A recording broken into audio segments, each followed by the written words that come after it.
జాతి ఐక్యతను చూపించడానికి, జాతంతా ఒకటే అని సింబాలిజంగా తెలియజేయడానికి మనం చాలా కొత్త మూవ్స్ తీసుకొస్తున్నాం.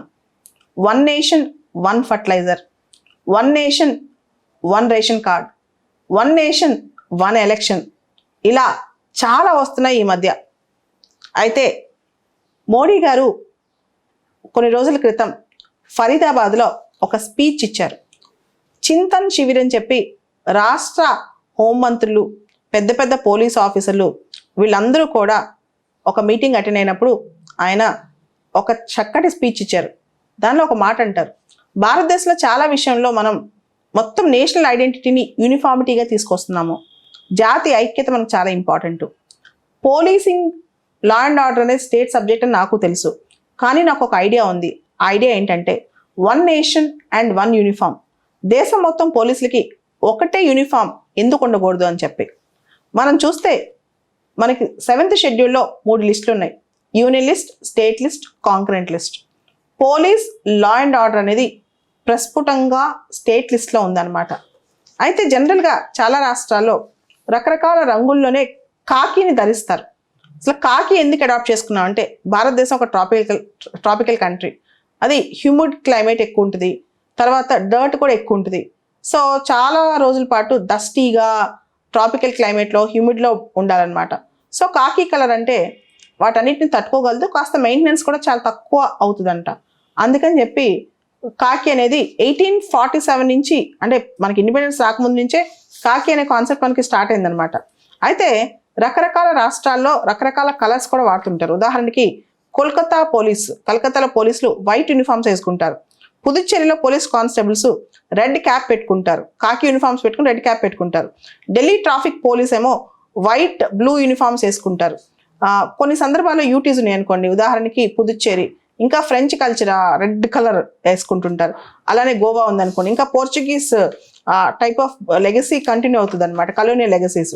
అయితే మనం స్లోగా కలోనియల్ సింబాల్స్, కలోనియల్ లెగసీస్ కూడా అవుట్డేట్ అయిపోతున్నాయి. అవన్నీ మార్చేస్తూ ఆత్మనిర్భర్ అనే కాన్సెప్ట్, సెల్ఫ్ రిలయన్స్ అనే కాన్సెప్ట్లో కలోనియల్ ఎరా థింగ్స్ చాలా మారుస్తున్నాం. దానిలో ఇది కూడా ఒకటని చెప్పొచ్చు అనమాట.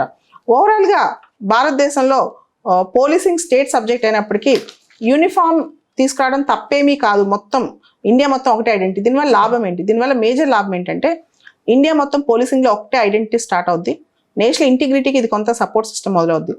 అండ్ ఇండియాలో ఒక స్టేట్లో దొంగతనం చేసి ఇంకో స్టేట్కి వెళ్ళాడు అనుకోండి, ఒక స్టేట్ క్రైమ్ చేసి ఇంకో స్టేట్కి వెళ్ళారనుకోండి, పోలీసులు ఎక్కడున్న కోఆర్డినేషన్ అనేది ఇంకొంత బెటర్ సింబాలిజంలో ఆల్రెడీ చేయొచ్చు, కానీ ఇంకొంత బెటర్గా జరిగే అవకాశం ఉంది. దాంతోపాటు నేషన్ మొత్తం పోలీసింగ్ సిస్టమ్స్ యూనిఫార్మిటీస్ తేవడానికి కూడా ఇది ఒక ఫస్ట్ స్టెప్ అవుతుంది అనమాట. ఇవన్నీ పాజిటివ్స్. దీనిలో ఛాలెంజెస్ ఏంటంటే, ఇది స్టేట్ సిస్టమ్. ఫైనల్గా రాష్ట్రాలు వాళ్ళ క్లైమేటిక్ జోన్స్ని బట్టి ఎప్పుడైనా సరే డ్రెస్ అనేది మన క్లైమేటిక్ జోన్స్ బట్టి వేసుకుంటాం. It's not just for fashion are not just for show off.